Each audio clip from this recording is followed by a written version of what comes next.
सगळ्यांना शुभ सकाळ. बघा दिवस उगवायला लागलेला आहे, कसं सूर्याची किरणं पडलेली आहेत आणि सुंदर दिवसाच्या सुंदर अशा शुभेच्छा आपल्या यूट्यूब फॅमिलीला. तर बघा कसं सुंदर सकाळचं वातावरण, किती फ्रेशपैकी असं वातावरण वाटतंय बघा. तरी आपली पिरूजी रोपासने पाणी दिलेलं आहे आणि आता आम्ही निघालो आहे ट्रॅक्टरमध्ये बघा वैरण आणायला. मी वैरण तोडून ठेवलेली होती काल आणि आमच्या आहो बघा कसे ट्रॅक्टरमध्ये असले. भैया पण घेतलेला आहे सकाळ सकाळ. भैया चल म्हणलं, भैयाला ट्रॅक्टर पुढं घ्यायला लागतो आणि बघा ह्याने बसलं, मी पण बसलेले ट्रॅक्टरमध्ये. तर आम्ही निघालेलो आहे वैरण आणायला. तर बघा तुम्ही, तर वैरण जवळच आहे, घराजवळच, लांब काय नाही. तर जवळच एक अर्धा 1 किलोमीटरवर आहे, तिथं घेतलेले आहे. तर आलो होतो रानात. बघा रानात आलेलं ट्रॅक्टर उभा केलेला आहे. तर म्हटलं मग आता हे म्हणत होतं मला, सकाळ सकाळ काम लावलं तो. तर बघा आमचा अजून कसा आहे ट्रॅक्टरवर बाळूमामाचा फोटोसुद्धा की कसा काढलेला आहे सांगा तुम्ही. आणि भैयासुद्धा आत बसलेला. भैया काय उतरलाच नाही, त्याला वाजते थंडी. सकाळ सकाळ लवकर गेलो होतो, 7च्या सुमारास गेलो होतो त्यामुळं. तर त्याला वाजायला लागली होती, थंड उतरला नाही खाली. मग हसतोय, थंडी वाजायला लागली म्हटल्यावर मग उतरायला लागला होता तो पण. तर हे डम्पिंगमधला खत जे आहे तो खाली सारत होतं, हे म्हणजे वैरणीला लागल घाण म्हणून ना. तर बघा आता तर बघा रानात ट्रॅक्टर आलेला आहे, उभा राहिलेला आहे रानात. ट्रॅक्टर उभा केलेला आहे, उतरलो रानात आणि मी तुम्हाला दाखवते बघा ट्रॅक्टर. तर उभा केलेला हे असं 2 सारं आहेत, ते तोडलेलं आहेत बघा मी. तर उन्हात काल तोडलेलं होतं ना त्या दिवशी. मग 2 सारं होतं बघा आणि बरंच लांब सारं होतं असं अंतर. हे बघू शकता तुम्ही कुठंपर्यंत अंतर आहे आणि एकटीनं तोडलेलं होतं बघा हे. तर कोणी भैयानं काय तोडू लागत नाही, भैया तर काय तोडू लागत नाही, पण उन्हाचं तोडू लागायचं आहे म्हटलं. तर रस्ता आहे बघा तिकडून, इकडं हायवे आहे. तर असं 2 सारं तोडून मी ठेवलेलं होतं आणि ह्याच्या कणसासकट होतं. ह्याला कणसं पण होती, काय मोडलेली नव्हती.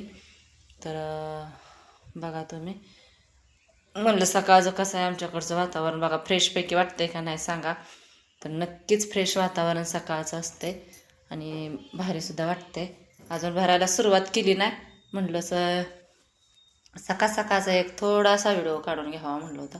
तर रस्त्याने वाहनंसुद्धा जाते ती आणि म्हणलं महाशिवरात्र होतं, उपवास होता आणि सगळ्यांचाच उपवास असतो बरं का. आणि आता ह्याने सुरू केलेलं आहे भरायला. तोपर्यंत ह्यांना काय तर गावलेलं आहे बघा, ते कुत्र्याने तसलं ते हे आणलेलं होतं काय तर त्या पिंडीत तर मकवानात होतं, ते दाखवत होतं आणि ते बघत होतो आम्ही लांबनच. ते हे गुरांचे काय तर हाडाचं काय तर होतं, ती तर कुत्र्याने आणून टाकलेलं होतं बघा. म्हणजे कधी आणून टाकलेलं होतं ते पोरं बघायला आली होती बघा. ते शेजारचा पिल्ल्या त्या मकवाना शेजारचा आणि आमचा भैयासुद्धा बघायला गेलेला होता. तर ह्याने म्हटलं बस आता मी भरतो म्हणलं. भरायला लागलं मग खालनं डम्पिंगात ह्याने भरायला लागलेलं आहे बघा. मला म्हणलं ये भरायला म्हणत होतं, मग मला पण भरायला जायचं होतं. तर ह्याने सुरुवात केलेली. तर आता मी पण भरायला खालनं द्यायला लागले होते बघा. मला म्हणलं तू दे खालनं, मी वर घेतो. मग हे कणसासकट असं उचलत नव्हतं काय, कसं हात टांगून मागं उभा राहिल्या तर. आणि मी खालनं कवळं देत होती आणि सूर्य बघा कुठंपर्यंत आला होता. 8 वाजल्या होत्या त्या टायमाला. तर बघा निम्मं भरत होतो मी. जेवढं देईल तेवढं खालनं द्यायचा प्रयत्न केला. कणसासकट असल्यामुळं वर काय देता येत नव्हतं, लय थोडं थोडंच मी घेऊन देत होती बघा नेऊन. आणि हे वर घेत होतं. तर कणसं असल्यामुळं वजं लागत होतं ना, लय वाळलं होतं पण इतकं काय वलं नव्हतं, वाळून गेलेलं होतं. गुंट्यावर घेतलेलं होतं विकत, त्यामुळं वलं घेतलेलं ते वाळून गेलं, नेहण्या वाचून राहिलं होतं. आणि बघा आता भैयाला म्हणलं घे बाबा ट्रॅक्टर पुढं, मागं कुठपर्यंत न्यायचं मकवान म्हणलं पटापटा होऊन जाईल म्हणून त्यानं ट्रॅक्टर पुढं घेतला बघा. घ्यायला लावला त्याला ट्रॅक्टर पुढं आणि म्हणलं जवळच्या जवळ होईल तेवढं देता येतं, पाटा उरकून जाईल सकाळच्या पाऱ्याला म्हणलं. तर बघा आता चालू आहे आणि ह्याला म्हणलं भैयाला म्हणलं घे बाबा ट्रॅक्टर पुढं. तर हे कसं करतात बघा मला. आणि अजून बरंच होतं भरायचं, लय राहिलेलं होतं भरायचं, थोडंसंच भरलेलं होतं. आणि परत मला काय खालनं कणसासकट मकवानवर काय येणार म्हणून मग मी वर गेली डम्पिंगात. ह्यांना म्हणलं द्या तुम्ही खालनं, मी वर घेते म्हणलं मकवान. मग काय करायचं, मग ह्यांनी द्यायला लागलं होतं खालनं मकवान आणि मी वर घ्यायला लागली. मला काय तर म्हणत होतं, मी त्यांना काय तर म्हणत होती.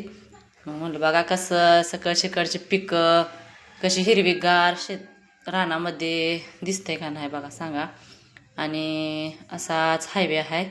तर हे बघा अशी वाहनं जाते ती इकडं आणि सूर्य कुठं गेलेला आहे बघा, उगवून लांबपर्यंत आलेला होता.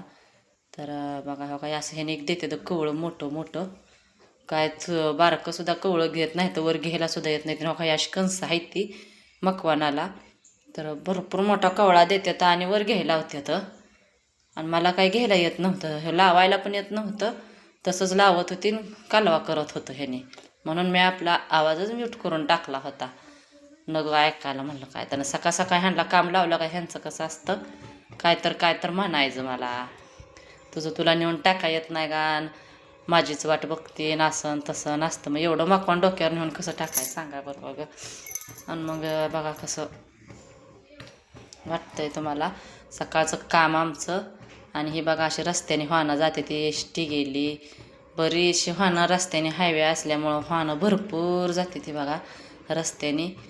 आणि भारी वाटतं असं सकाळच्या वातावरणात हे करायला. तिथून आलो झालं मकवान भरायचं झालं, सगळं झालं. महाशिवरात्र उपवासाची तयारी बघा. रताळं आणली होती ह्यानी, चूल पेटवली बघा मस्तपैकी चुलीवर. म्हणलं शिजू टाका होती रताळं आणि पाणी बिणी वतून ताजं मस्तपैकी त्याच्यावर धुवून बिन रताळं घेतली होती आणि चुलीवर शिजू घालावं म्हटलं. चुलीवर शिजते ती तोपर्यंत आपण दुसरं काय तर करावं म्हणलं. मग दिदूबाईनं आमच्या शाबू भिजू घातला होता, आम्ही मकवान भरायला गेलो त्यावेळेस. मग शाबू पण भिजलेला होता, भिजून मस्तपैकी हे झाला होता, भिजलेला होता. शाबू पण करायचा होता, शाबू वडे केलं. तर तुम्ही बघा पुढं शाबू वडे हे कसं काय केलं तर व्हिडिओ कुठंही स्किप न करता. तर थोडंसं गरम पाणी झाल्यानंतर त्यात मी रताळं टाकली शिजायला आणि स्वच्छपैकी धुवून घेतली होती. आणि बघा रताळा अशी लाल रताळा आहे ती, पांढरी रताळा नव्हती. ही गोड रताळा लागते ती खायला, पांढरी रताळा नव्हती. म्हणजे असे गोड लागते ती बघा.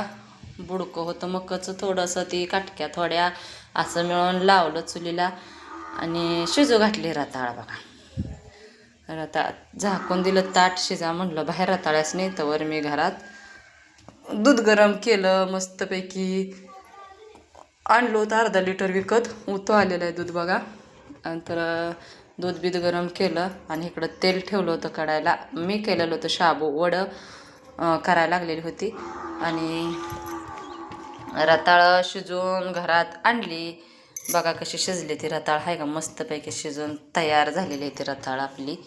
आणि हा काय रताळ कशी मस्तपैकी शिजलेली होती रताळ एकदम भारीपैकी. आणि इथं शाबू बी थोडा केला होता, शाबू थोडा केला, निमा शाबू केला, थोडंसं लायलं. तर काय सगळंच करायला लागतं या. तर शाबूसुद्धा हलवून घेतला होता आणि शाबू वडं तळायला चालू होतं. रताळं इकडं शिजवून ठेवलेली होती.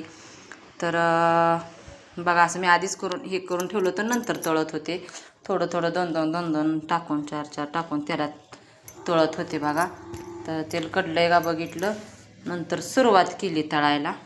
तर नक्कीच करून पहा. ह्या शाबू वड्यामध्ये मी बटाटे किसून घालायचं, हिरवी मिरची, चवीनुसार मीठ टाकायचं आणि मिक्स करून घेऊन त्याचं असं आपण वडं ताटात तयार करून ठेवायचं आणि नंतर तळायचं बघा. आणि गरम गरम खायचं आणि किती छान वाटतात ते मला सांगा नक्कीच. ताईंनो माझ्या करा तुम्ही मैत्रिणींनो. तर खरपूस लालपैकी भाजायचं, कच्चं काय काढायचं नाही आणि लाल भाजू द्यायचं. म्हणजे जे आपण शाबू त्यात बटाटो हे केलेलं असतं ना मिक्स, ते लाल होऊ द्यायचं. लय पण करपू द्यायचं नाही, लय पण कच्चं पण काढायचं नाही, म्हणजे खायला भारी वाटतं बघा. तर कसं तेल चांगलं कडू द्यायचं आणि तेलात टाकायचं बघा. आणि गरम लय पण कोमट तेलात टाकायचं नाही. तर बघा तुम्ही कसं तेलामध्ये हे केलेलं आहे, तुम्ही तळलेलं आहे. तर तुम्ही बघू शकताय बघा आणि नक्कीच करून पहा. मी प्रत्येक ब्लॉगमध्ये काही ना काही माझी रेसिपी माझ्या पद्धतीने मी तयार करत बी असते, तुमच्यापर्यंत सांगत पण असते. तर तुम्ही करून पाहत जावा. मला जेवढे येते तेवढं मी करत असते आणि दाखवण्याचा सुद्धा प्रयत्न करते, तुमच्यासोबत शेअर करण्याचा प्रयत्न करते. तर बघा कसं भाजलेलं आहे. तर शाबू मस्तपैकी वडं आपण लाल भाजून घेतलेलं आहे सगळं बघा. हो काय असं शाबू वडी असं मी लाल भाजलेलं आहेत. आणि मग आता फराळाचं करा म्हणलं, वाजून गेलेलं त्या 1 वाजले होती फराळ शाबू करायला. तर शाबू वडे आणि रताळं एवढं आणि ताटात दूध घेऊन मस्तपैकी फराळ करू म्हणलं. कसं वाटतं व्हिडिओ, कसा नाही नक्कीच सांगा. आणि दुधासोबत रताळं दूध खायचं म्हणजे छान वाटतं. आणि बघा कसं महाशिवरात्री एकादशी दिवशीचं फराळाचं कसं वाटते कसं नाही नक्कीच सांगा. व्हिडिओ आवडल्यास लाईक करा आणि सबस्क्राईब करा चॅनलला कोणी केलं नसेल तर आपल्या चॅनलला. आणि भेटू आपण नेक्स्ट ब्लॉगमध्ये. तोपर्यंत तुम्हा सगळ्यांचे बाय.